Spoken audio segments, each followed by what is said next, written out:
Bab 1. Saat itu pukul 9 malam di gedung asrama pria di kampus universitas.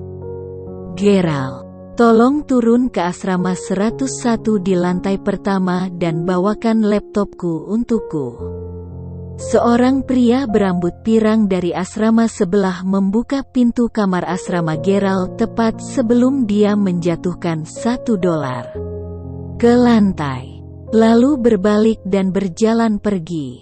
Ngomong-ngomong, tolong ambilkan aku sebotol air mineral dari supermarket di lantai bawah juga. Siswa berambut pirang itu berbalik sebelum menjatuhkan $3 lagi ke lantai, $2 untuk air mineral kemasan dan $1 lagi untuk menjalankan tugas untuknya. Hei, pirang. Mengapa orang-orang di asrama Anda selalu meminta Gerald untuk menjalankan tugas untuk Anda? Kenapa kalian menjadi pengganggu seperti itu? Orang-orang di asrama Gerald bertanya dengan dingin karena mereka tidak tahan lagi. Hahaha, Gerald tinggal di asramamu dan kamu belum mengerti dia? Jika Anda memberinya $1, dia bahkan akan makan kotoran jika Anda memintanya. Blondie menjawab sinis. Kemudian, dia tertawa sebelum meninggalkan asrama. Wajah Gerald memerah karena malu saat dia menutup telinga terhadap apa yang dikatakan pria berambut pirang itu. Setelah itu, dia membungkuk untuk mengambil beberapa dolar di tanah sebelum dia berpikir, dengan cara ini, saya akan menghasilkan $2 dan itu cukup bagi saya untuk membeli 3 roti kukus dan sekantong acar. Saya tidak perlu kelaparan lagi. Gerald, jangan pergi. Jika Anda tidak punya cukup uang, kami akan meminjamkan Anda beberapa dan Anda bahkan tidak perlu membayar kami kembali. Kepala asrama tidak bisa menahan diri untuk tidak bersimpati dengan Gerald. Gerald menggelengkan kepalanya sebelum dia tersenyum dan berkata, "Terima kasih, tapi tidak apa-apa." Setelah berbicara, Gerald berbalik untuk berjalan keluar dari asrama. Pada saat ini, semua anak laki-laki melihat ke belakang Gerald saat mereka menggelengkan kepala dengan kasihan. Faktanya, Gerald tidak ingin menjalankan tugas untuk orang lain dan dia juga ingin menikmati kehidupan universitasnya. Akan sangat bagus jika dia bisa melanjutkan studi di universitas tanpa harus khawatir tentang apapun. Namun, dia benar-benar sangat miskin. Meskipun anak laki-laki lain di asramanya memperlakukannya dengan sangat baik, dia tidak ingin mereka mengasihaninya. Kalau tidak, Gerald takut mereka pada akhirnya akan muak dengannya. Selain teman sekamarnya di asrama, Gerald tidak punya teman lain di universitas. Gerald, aku mendengar Blondie mengatakan bahwa kamu sedang menuju ke bawah, kan? Pada saat ini, seorang anak laki-laki berpakaian sangat bagus keluar dari asrama sebelah.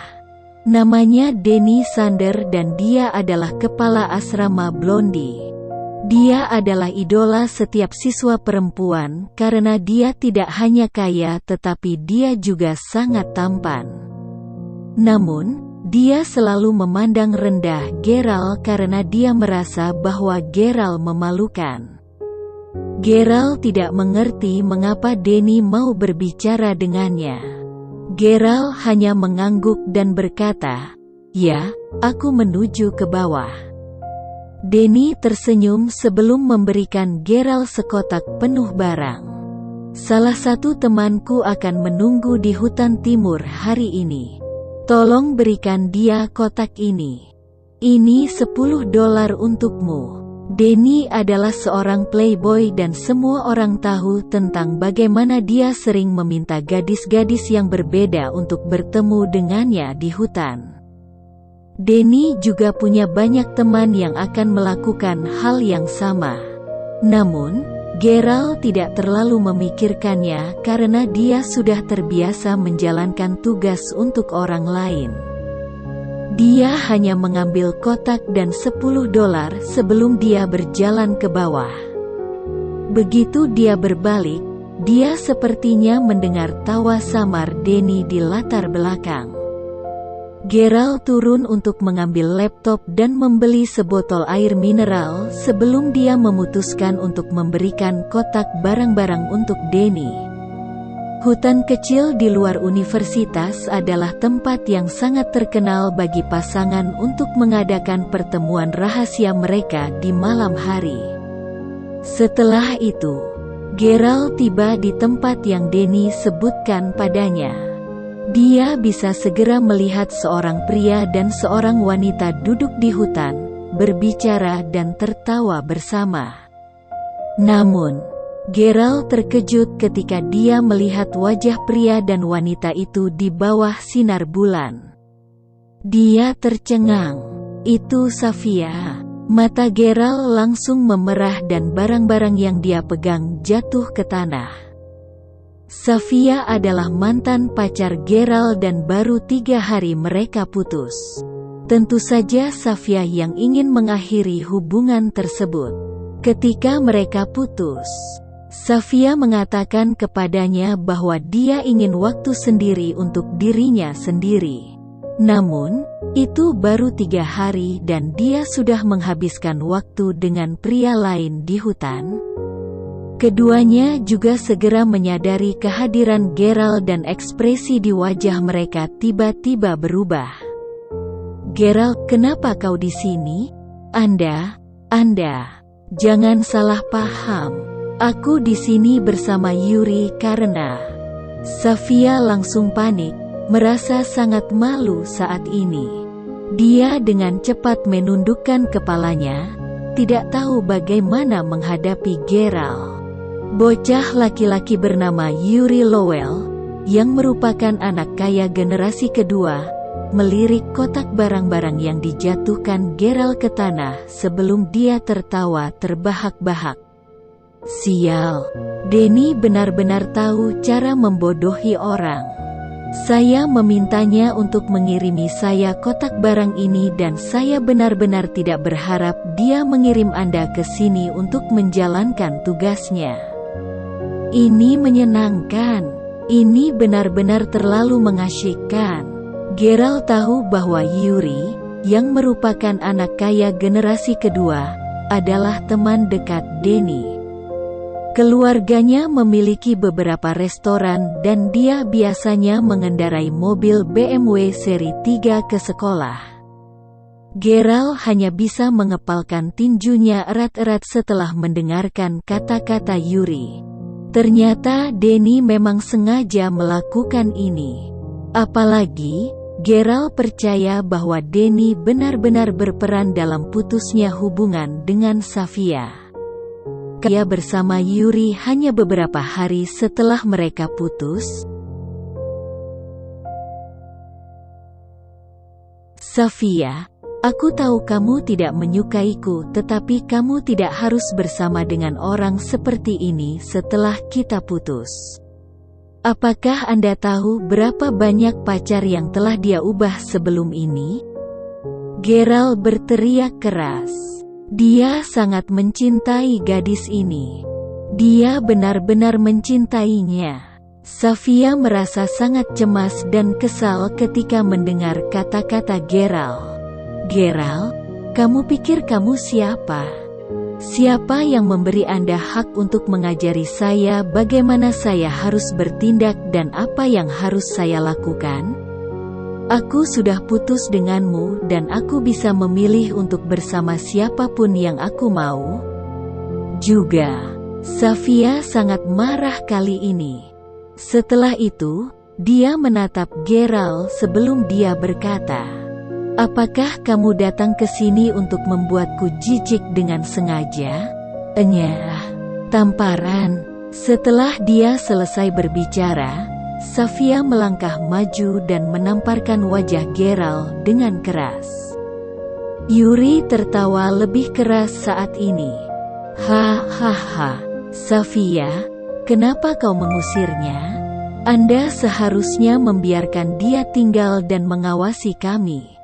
Safia langsung merona. Yuri, aku sudah kehilangan minat setelah melihat orang ini di sini. Mungkin lain kali. Setelah itu, Safia melepaskan diri dari genggaman Yuri. Geralt tidak tahu bagaimana dia berjalan menjauh dari hutan dan pikirannya benar-benar kosong pada saat itu. Semuanya bermuara pada uang. Geralt dalam keadaan ini karena dia tidak punya uang. Hahaha. Setelah kembali ke asramanya, Geralt disambut tawa teman-teman sekelasnya di koridor.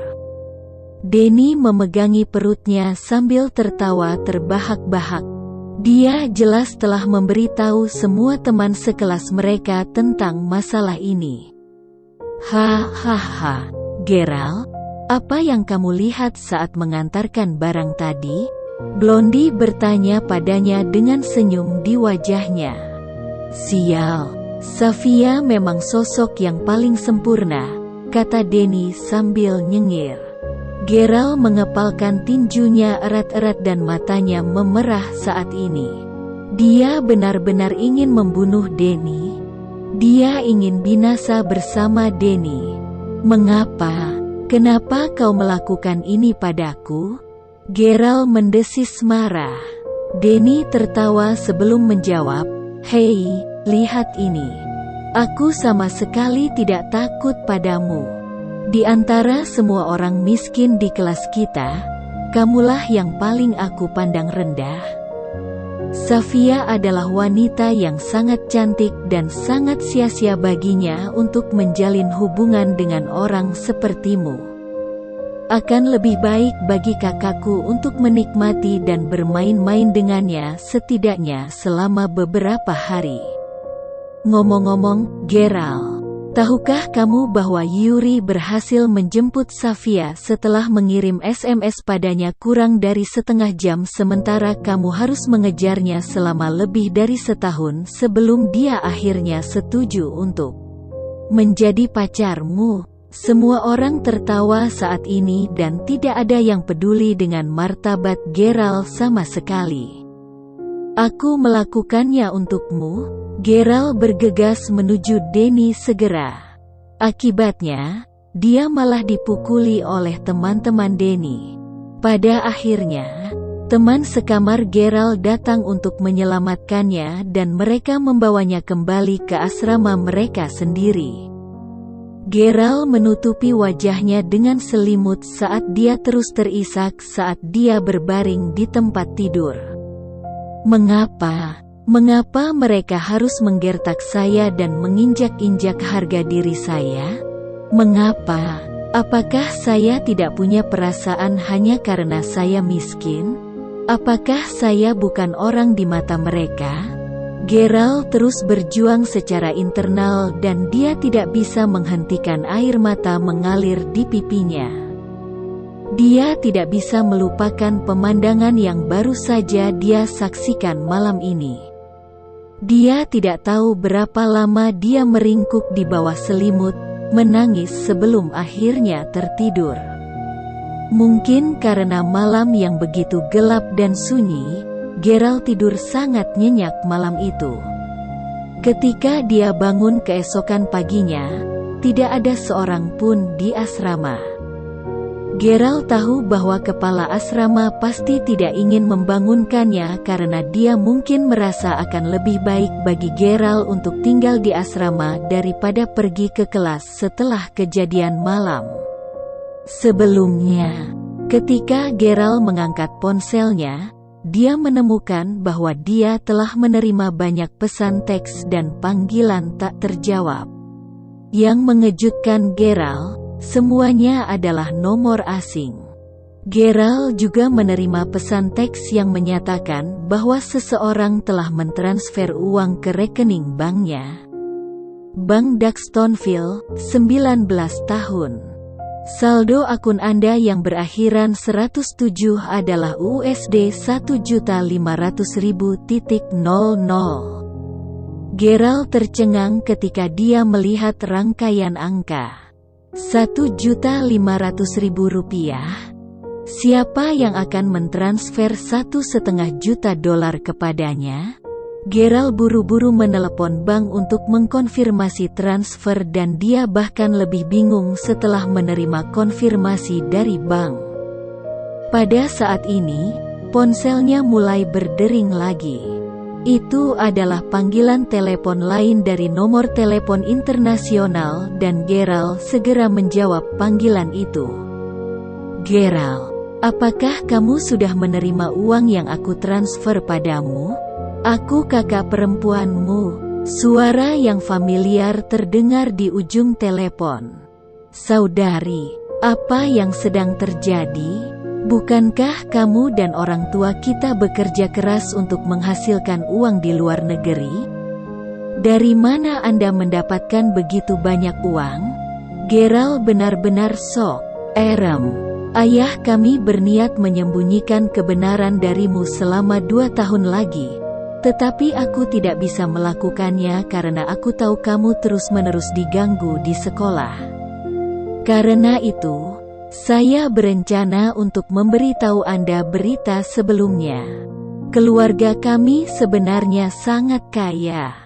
Keluarga Crawford memiliki industri bisnis besar di seluruh dunia. Tahukah Anda bahwa 80% tambang emas, mineral, dan minyak bumi di Afrika sebenarnya milik keluarga kita?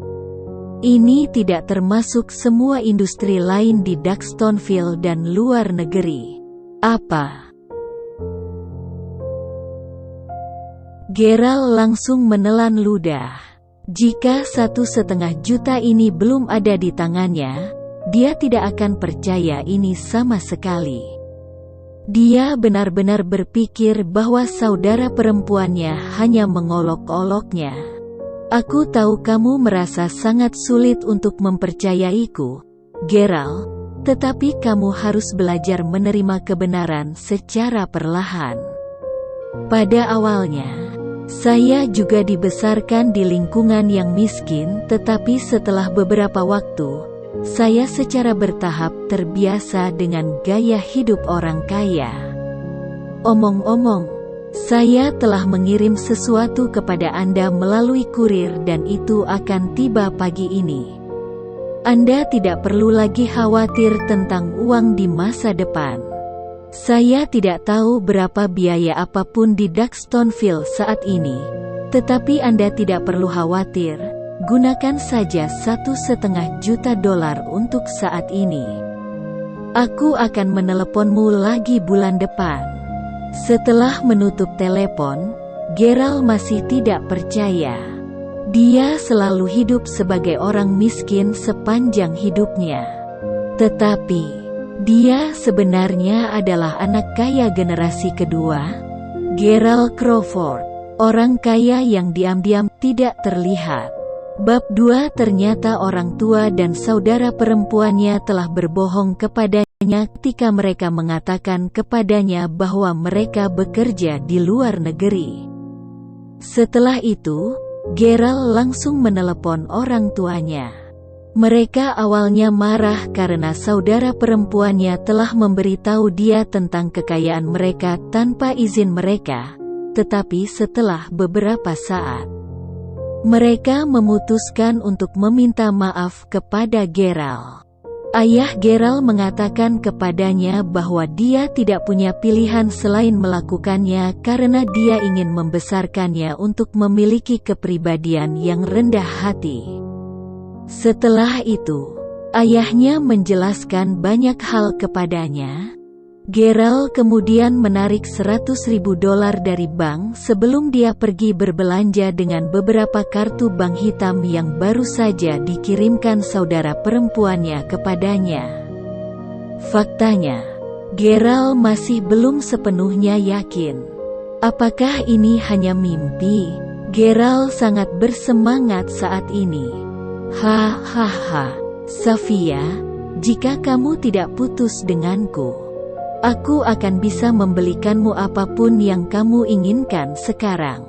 Yuri dan Denny, Kalian sudah sangat menghina dan mengolok-olokku di universitas. Saya ingin tahu bagaimana Anda berdua akan bereaksi di masa depan."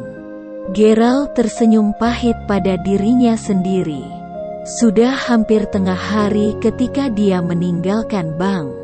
Pada saat ini, ponsel Gerald berdering dan dia menyadari bahwa itu adalah panggilan telepon dari kepala asramanya. "Halo, Gerald, kamu baik-baik saja? Kenapa kamu tidak ada di asrama?" "Oh, aku pergi jalan-jalan. Beberapa dari kita takut setengah mati. Kami sangat mengkhawatirkanmu. Ngomong-ngomong, ini adalah hari ulang tahun Naomi hari ini. Karena dia tidak bisa menghubungi Anda, dia meminta saya untuk menanyakan apakah Anda menghadiri pesta ulang tahunnya malam ini. Dia bilang dia sudah menyebutkan perayaan ulang tahunnya padamu beberapa hari yang lalu." Setelah mendengar kata-katanya, Gerald melihat daftar panggilan tak terjawab di ponselnya sebelum dia menyadari bahwa dia memang melewatkan beberapa panggilan dari Naomi. Naomi adalah teman sekelas Gerald dan tidak hanya dia sangat cantik, tetapi dia juga sangat dekat dengan Gerald. Selain Safia, Naomi adalah satu-satunya teman wanita Gerald. Bahkan, Gerald ingat Naomi bercerita tentang hari ulang tahunnya beberapa hari yang lalu. Namun, dia tidak mengatakan apa-apa karena dia sudah berjuang untuk makan sendiri beberapa hari yang lalu. Tapi sekarang, Gerald memutuskan untuk hidup seperti orang normal dalam lingkaran pertemanannya yang biasa. Jadi, mengapa dia tidak pergi ke pesta ulang tahun? "Aku harus mendapatkan hadiah ulang tahun untuknya, kan?" Setelah menutup telepon, Gerald melihat sekelilingnya dan satu-satunya hal yang menarik baginya adalah toko Hermes. Ini adalah toko mewah terkenal di dunia yang membawa barang-barang yang sangat mewah. Meskipun sangat mahal, banyak anak kaya generasi kedua dari Universitas Gerald suka datang ke sini terutama karena gengsi. Gerald tidak berencana untuk memasuki toko, tetapi dia tiba-tiba memikirkan kartu pembelanja tertinggi global universal yang dikirimkan saudara perempuannya kepadanya hari ini. Dia merasa sangat tergoda saat ini. Dia awalnya sangat enggan untuk mengeluarkan uang, tetapi ketika dia memikirkan kartu itu, rasa bersalah Gerald langsung berkurang. Setelah mengambil napas dalam-dalam, Gerald segera masuk ke toko butik Hermes. "Halo Tuan, apa yang bisa saya bantu?"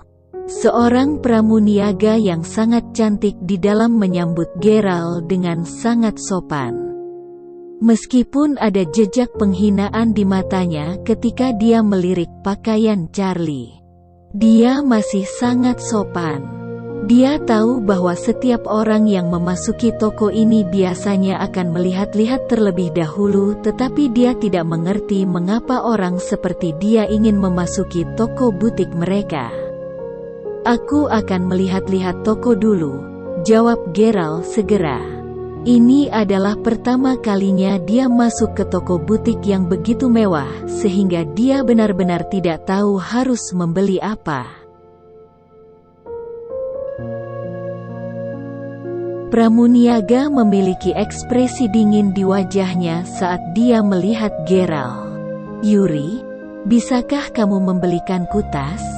Pada saat ini, suara yang akrab mencapai telinga Gerald dan dia melihat seorang gadis cantik berjalan ke toko sambil memegang lengan pria lain. Ekspresi wajah Gerald langsung berubah ketika dia berbalik dan melihat pasangan itu. Itu tidak lain adalah Yuri dan Safia. "Halo, apakah ini pacar Anda, Ten Lowell?"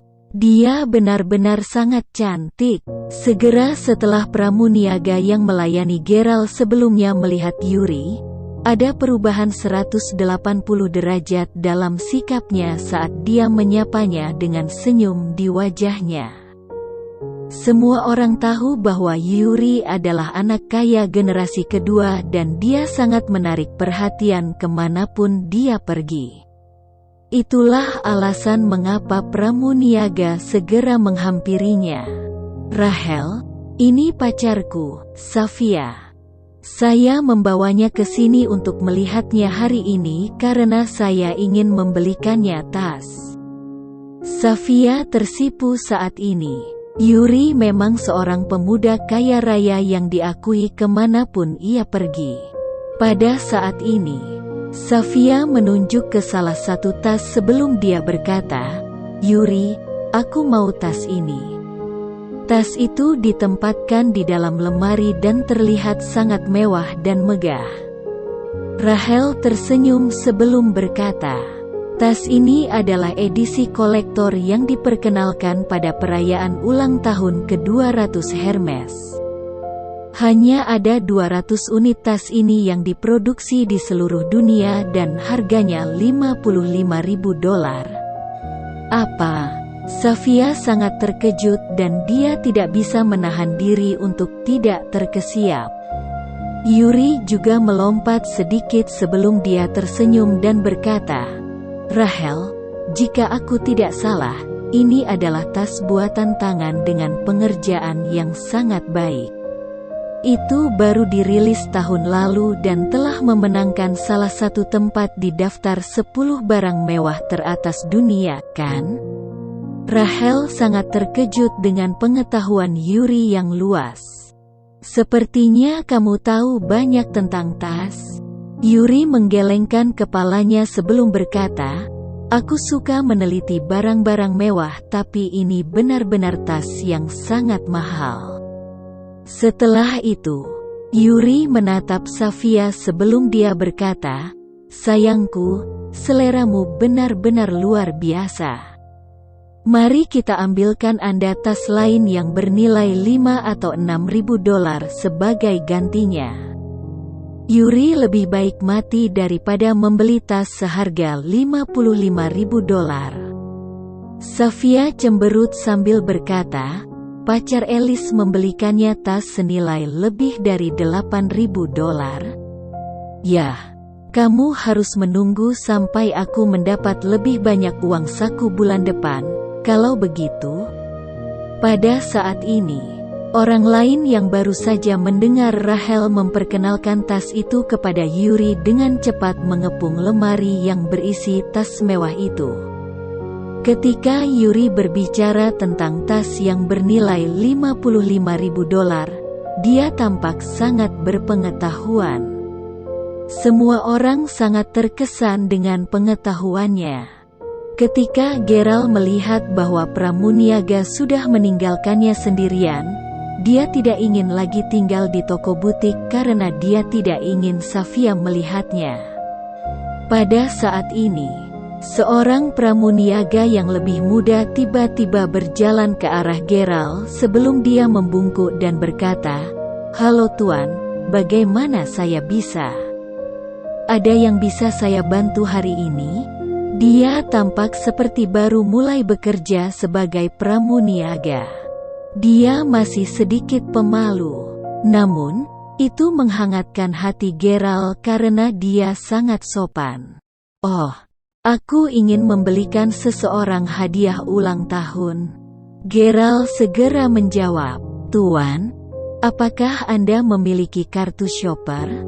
Jika Anda memilikinya, Anda akan dapat menikmati diskon untuk pembelian Anda."